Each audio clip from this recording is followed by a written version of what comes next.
Hey GED students, it's GED question of the daytime, and we're on like our 5th circle video now. So if you haven't seen the others, I suggest you go back and check them out because they're going to apply, okay? But let's go ahead and take a look. It says a circle has a diameter of 11.2 inches. What is the circumference of the circle to the nearest tenth of an inch? Okay, so I'll just remind you here that whenever we're talking about the area or the circumference of a circle, we can look to our GED formula sheet. So go ahead, pick up your GED formula sheet and take a look.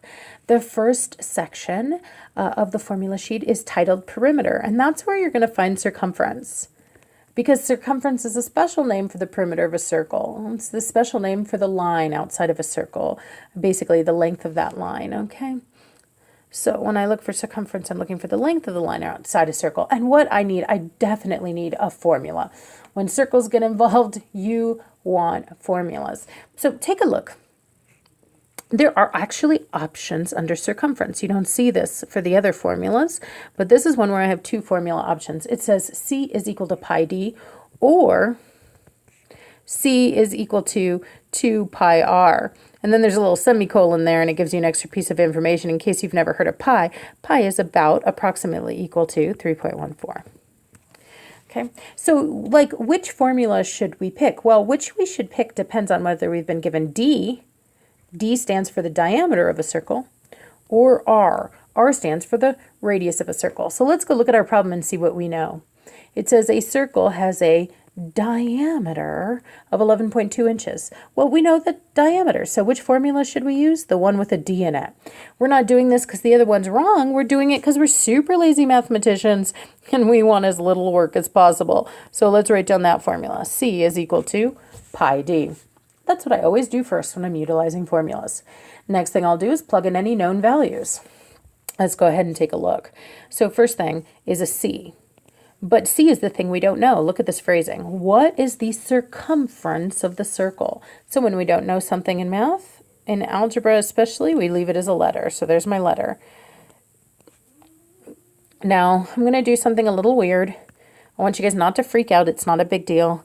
But I'm going to start using a wavy equal sign now. This is the sign to other mathematicians that I know that I am about to round. I'm going to do some rounding here. And why am I saying that? Because pi is this number. Now, it's a known number. It's not a mystery number like X or Y. It's a known number, but the problem is it's a really, really ugly number. It's like 3.14159, yada, yada, yada, yada, yada.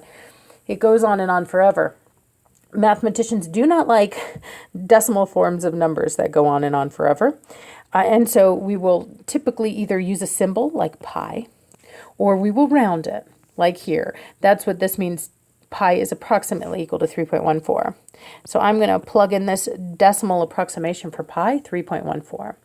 Now notice the pi and the d are shoved together. That means they're multiplying. So I'm going to use parentheses to say that I need to multiply by my diameter.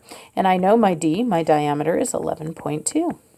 So all I got to do now is just multiply these two numbers, and I'll do that in my calculator. 3.14, open up parentheses, 11.2, close parentheses, and I get C is about 35.168. Now I'm done with this problem, but two things to do before I finish up. I should check for any rounding directions, and I should include a unit. So let's go ahead and see if we have any rounding directions. Original problem said, what is the circumference of the circle to the nearest tenth of an inch? Okay, tenth of an inch is 1 decimal place. So here's my 1 decimal place. Let's chop off our number. Let's end it after 1 decimal place. So it's going to end right after this one. But do remember, you have to pay attention to any number you're throwing away and ask yourself if you were halfway through your digits yet. Halfway through your digits is 5 or higher. 6 is definitely 5 or higher, guys. It will make a difference to the 10th place before it drops. We're going to call that 35.2. I'm going to go up in the 10th place.